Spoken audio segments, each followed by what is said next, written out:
o Bacalhau ele falou isso, ele falou, poxa, veio a banda, não lembro se foi o Ramones ou o Misha, ele falou, veio a banda tal, e eu fui no show, fui lá em São Paulo, Barbá, e eu lembro dele falando assim, ah não, Zé, que eu quero isso pra mim.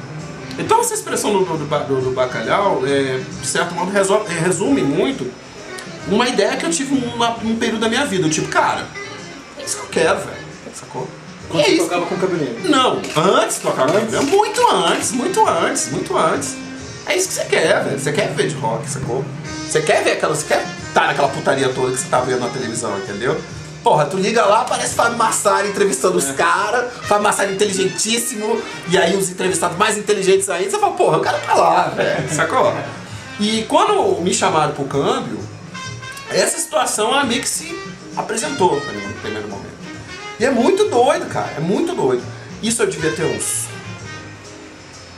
22, 92, 93, tinha 22 pra 23 anos. Só que, cara, caiu uma ficha pra mim na mesma época, das duas coisas aconteceram na mesma época, que me deixou muito chateado. Que era a seguinte, eu não sou músico.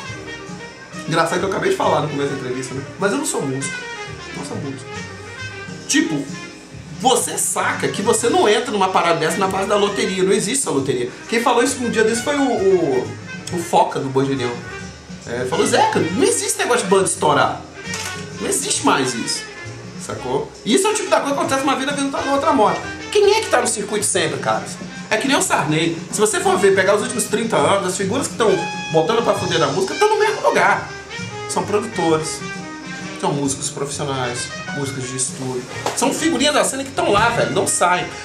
Quando você saca isso, pelo menos quando eu saquei isso, eu falei, velho, saca, não vai dar em nada, sabe? Tipo, o que eu tô fazendo aqui não vai dar em nada, fadada não dá em nada. Por isso que eu fico tão contente, por exemplo, quando eu vejo o Bacalhau, por exemplo. Não vai dar em nada em qual sentido? Cara, essa grana fama e mulheres, como diz a música da Plebe Hood, ela... Cara, é uma coisa passageira. Sacou? Uma coisa que se acontecer vai ser passageiro. E quando você vê que tem figuras que estão lá o tempo todo. Eu não vou citar nomes, né? Porque algumas delas até tornaram-se amigas minhas. Mas, pô, os caras estão lá, os produtores estão lá, sacou? A banda entra, a banda sai, o produtor é o mesmo. Saca? O produtor é o mesmo. Quem que tá comendo essa mulherada? São eles, cara. É sério, vocês acham que não? Exatamente, quem tá comendo a vocalista da banda? São eles. É muito doido. Sabe aquele negócio que você aprende do papel? Você é jornalista, né, Spot? Você é jornalista. Sou uma licença política, né? Ah, desculpa, perdão. Não, mas tudo bem. Perdão, desculpa. Isso virou ofensa, tá ligado? Virou ofensa. Tem jornalista aqui? Ninguém é jornalista? Ninguém. Eu abandonei. Mas já confundi. Não, por favor, não quero te ofender, não. Mas, por exemplo, tem uma sacada na comunicação que é chamada de indústria cultural, né, velho? Você lê sobre indústria cultural, você fala, isso aqui é um construto teórico e tal. Velho, existem atores, eles são vivos, eles se movem, brother. E eles estão sempre lá, sacou? É assustador. E aí, quando eu tava tocando câmera, eu vi isso, cara. E ao mesmo tempo foi muito bom e muito triste, né? Porque você fala, pô, velho, não vai dar em nada. Foi tipo isso, eu saí da banda em 96, né? Zeca, por que essa é uma questão que a gente discutiu várias vezes aqui. Por que você acha que houve um encolhimento da cena tão grande? A minha visão é que o encolhimento foi de 90 pra cá, mas quanto mais pessoas a gente entrevista, a gente vê que foi de 80 pra cá. E de 90 foi a parte que a gente pegou, que era alta. Não, tipo, final de 80.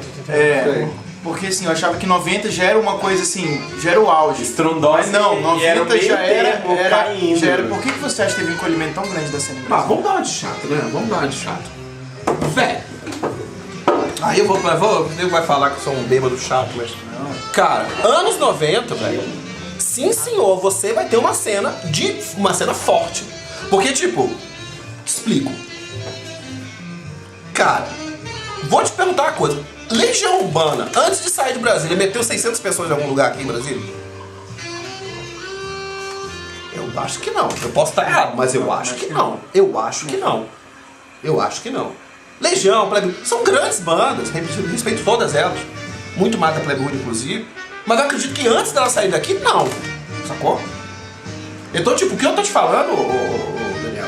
Isso antes de responder a pergunta. Velho, nos anos 90 você tinha shows e você tinha banda. Porra, ele tá ensaiando no estúdio DFC. Lá tem um cartaz que é assim, ó. O cartaz. Nasbach. Peter Perfeito, que é uma banda do final dos anos 80, que é o Wagner. The KFC e Câmbio Negro, brother. Asbac, lotado. Sacou? Lotado. Eu toquei nessa porra de show, lógico, eu lembro. Então, tipo, não é que a cena esvaziou de 80 pra cá. Não, nos anos 90 você tinha uma cena muito forte interessante. ainda. Muito interessante. Você tinha lugares. Então, exato, você tinha lugares pra tocar. Agora, quando essas bandas saem de cena e entram outras, foi uma coisa que nós viemos conversando no carro que eu acredito que possa ter influenciado. Que é o quê? Não é querer fazer propaganda no meu trabalho, mas também, de certa forma, mestrado lida com um vetor midiático, lida com revista bis. O que rola? O que rola com esses vetores midiáticos? Eles criam a cena, ajudam a criar a cena, entendeu? Agora, eu te pergunto, vou fazer uma afirmação. Não é uma coincidência você ter um esvaziamento da cena que você também tem um esvaziamento de mídia, entendeu? Então, exatamente. Onde é que você vai encontrar com seus amigos que gostam do mesmo som pra assistir o show X? Tá entendendo? Você tem isso hoje. Você tem uma parada muito pulverizada. Então, esse esvaziamento ele tá acontecendo.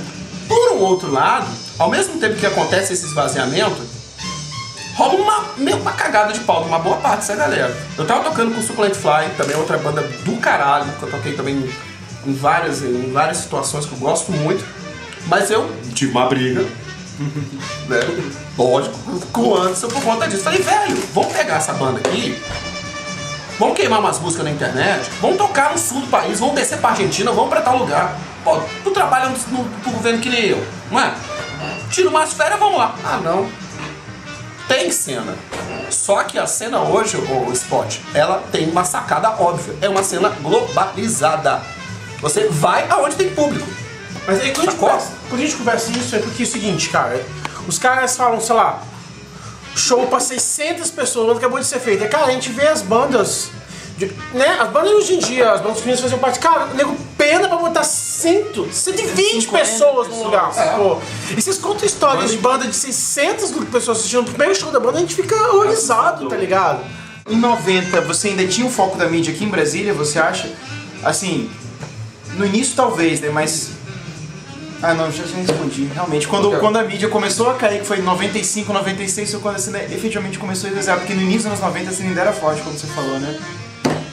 Ah, não era como entrevistar quem entende. Eu sou especialista em rock. Literalmente, né? Bota fé. Porra, minha dissertação de mestrado fala sobre isso. É exatamente isso que vem essa dissertação. Mas eu não tô Qual foi a ideia de fazer essa dissertação?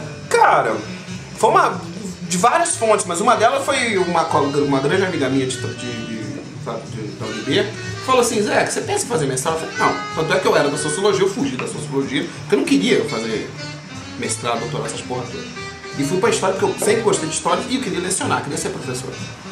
E aí me rolou essa pilha de fazer mestrado. Eu falei assim, Zé, você podia escrever uma coisa sobre o que você gosta. Nessa época do campo eu viajava muito e viajava muito sozinho, né? Pela dinâmica, pela logística da banda, nem sempre a gente conseguia viajar junto. Até era melhor, inclusive, né? Porque nesse contexto aí não era muito bom viajar junto, não. Mas eu sempre gostei de viajar sozinho. E eu fiquei pensando, falei, caralho, podia escrever sobre rock, mas o quê? E aí vai um negócio meio de academia, né? Você vai fazer uma série de leituras e você começa a delinear o que você quer dizer. Inicialmente eu queria contar uma história, como todo historiador. Eu queria só contar uma história sobre o rock de Brasil. Só que pra isso se tornar um objeto acadêmico válido, eu tive de delinear esse objeto. E aí eu comecei a trabalhar com uma ideia que me irritava profundamente, desde que eu cheguei no Brasil. Que é a seguinte, Brasília não tem nada pra fazer, e outra, Brasília não tem cultura. Isso me deixava tão puto. Mas eu não sabia responder essa pergunta. Tem cultura, mas qual é? Aí quando eu comecei a estudar mais, eu comecei a ver uma coisa muito óbvia. A cultura, ela é um construto humano. Então o fato da gente falar, não é a mesma língua, não estou falando português, mas eu passar para você uma série de símbolos e você conseguir decodificá-los, significa dizer que nós estamos no mesmo âmbito, no mesmo padrão cultural, entendeu? Então, ou seja, se você tem um lugar no meio do Planalto Central, que você tem gente de todo canto do Brasil, com uma porrada de hábitos completamente distintos, mas ainda assim eles se entendem, eu posso dizer que ali existe uma cultura única, completamente diferente do resto do país. Sacou qual é a jogada? Brasília tem isso. Na verdade, qualquer lugar tem isso. Mas qual o traço da nossa cultura que nós vamos destacar? Eu queria falar de rock. Olha que coisa doida. Você chega no Rio, você tem samba. Né? Chega, sei lá, no Nordeste, você tem forró, digamos assim. Em Brasília, o que se produz de música? O que se produz? Aí você vai falar rock? Não. Em Brasília se produz tudo quanto é tipo de música. Mas acontece que nós damos uma assinatura. Por quê? Porque nos anos 80, em especial, você política. vai ter... Exato. Você vai dar a assinatura política da coisa. É a sacada da Angélica Madeira. Então foram pequenos elementos que foram aparecendo na minha história. Qual é a sacada da Angélica Madeira? Ela vai num artigo específico, no meio dos anos 80, ela fala assim, que as bandas de Brasília, todos os nomes de bandas de Brasília têm uma associação com o poder. Sacou? Eles fazem trocadilhos. Legião Urbana, Plebeu Rude, Habeas Corpus, tá ligado? Então isso é um indicativo bem interessante, que essas bandas vão ter uma assinatura distinta do restante das outras. Tanto é que Camisa de Vento é uma banda baiana. Tanto é que Ira é uma banda paulista, a Blitz é uma banda carioca. Por que a gente consegue identificar de onde elas são? Porque elas trabalham com o repertório daquelas localidades. Então, por exemplo, vão tomar um chopp e comer uma batata frita, em qualquer lugar do Brasil tem. Mas naquele clima de azaração, possivelmente se associa com o Rio de Janeiro. Sacou a jogada? Total. Então a mesma coisa vai acontecer em Brasília. Entendeu? É muito óbvio. Por quê? Porque na década de 80 você tem rocks regionais. Você não tem rocks nacionais. Você passa a ter rocks nacionais com a MTV. Que você tem um grande vetor midiático que ajuda a padronizar as coisas. Então você, Daniel Sport, liga a televisão, tipo, que nem a gente fazia. Vê a pitch da Bahia. E vê a pitch da Bahia. E a pitch da Bahia, ela vai tentar falar de um jeito que te entenda. Então você tende a padronizar, sacou? Por isso, por exemplo, que Animais dos Espelhos Genial. vai pra casa de Pedrinho ver lá do B. Sacou? É a padronização. A gente quer saber o que tá acontecendo no resto do Brasil e no resto do mundo. Entendeu a jogada? Então, nem mais lembro o que eu tava falando. Mas é falando de outra coisa. Mas essa sacada é por causa disso que teve o esvaziamento midiático, porque assim, a gente já respondeu uma pergunta aqui. Sim. Por que A houve gente esvaziamento perdeu da o cena? vínculo de Por que houve identidade esvaziamento pra poder midiático? Mas falar. por que houve esvaziamento midiático de Brasília? Porque se tendeu a nacionalização sempre e Que a gente deixou perdeu de ser o vínculo. interessante Vínculo. e deixou de ser interessante o jornalismo. A gente Você não perdeu vai o cantar. vínculo regional, A gente vai perder cara. o vínculo regional. A gente não vai falar mais de Brasília.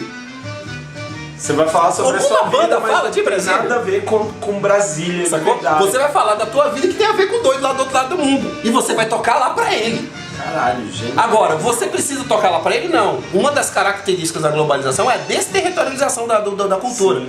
Então, qual é a desterritorialização? O ambiente virtual por excelência, brother. Sacou? Você fala de um pé na bunda. O pé na bunda, nego toma em qualquer lugar do mundo. Exatamente. Então você Exatamente. cria identidade com essas pessoas. Em trocar de miúdos. Hoje, Você já Legião não fala Urbana. mais do lugar onde você vive. Você fala de uma situação que uma pessoa em qualquer lugar do mundo pode viver. Exatamente. Ok? Vamos lá. Uma pessoa que você bota fé. Ai, que pensa. Não consigo pensar em ninguém que eu boto fé. Ninguém que eu boto fé aqui, mas Uma pessoa que você não bota fé. não posso falar. Aí não dá, velho. Aí não dá, cara. É difícil. Você tem que se comprometer nessa vida. alguma coisa, meu irmão. Elogia alguém, pelo menos. O primeiro eu não sabia, o segundo é a semana O segundo tá bom, tá bom. Eu dou dicas. Se acha, não é, fala pra caralho, arrota que é fodão, acha que saca de som pra cacete, sacou? E até diz que toca baixo. Puta que pariu, já sei quem é, já sei uns 3. Um bar. Um bar? É o Cult, o Beirute, né? Uma festa. Atualmente é a Play, né? Uma gata.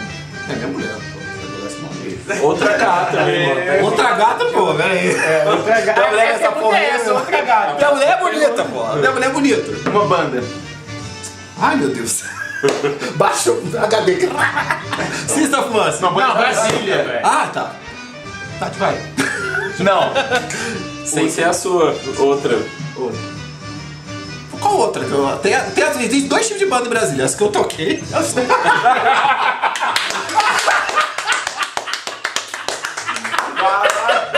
Um DJ. Oh, meu Deus. Cara, eu gosto muito do estilo do Bode Velho, né? O pessoal que toca mais anos 80. Bode Velho, Vital, são os caras assim que tocam o tipo de som que eu gosto. Uma cilada. Hã? Uma cilada em Brasília. Cilada? Uma roubada? Pô, velho, esses Muita coisa do porão do rock tem meio com uma cara de cilada, assim, né, cara? Esse fashion, assim. Um refúgio. Aqui. Cara, refúgio é minha casa, né, velho? Eu me escondo. Como é que você gostaria de ser lembrado?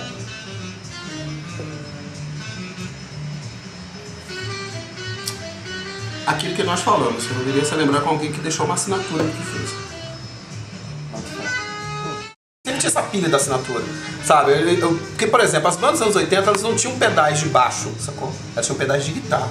Aí, tipo, nessa vibe eu entrava nessa. Começava a meter pedal de guitarra, nem que isso. Mas é assinatura, gente, sabe? Tipo, na verdade, tudo que a gente faz, velho, a gente tem que correr atrás disso, sabe? Fazer diferença. Tipo, é você, só você que faz aquilo.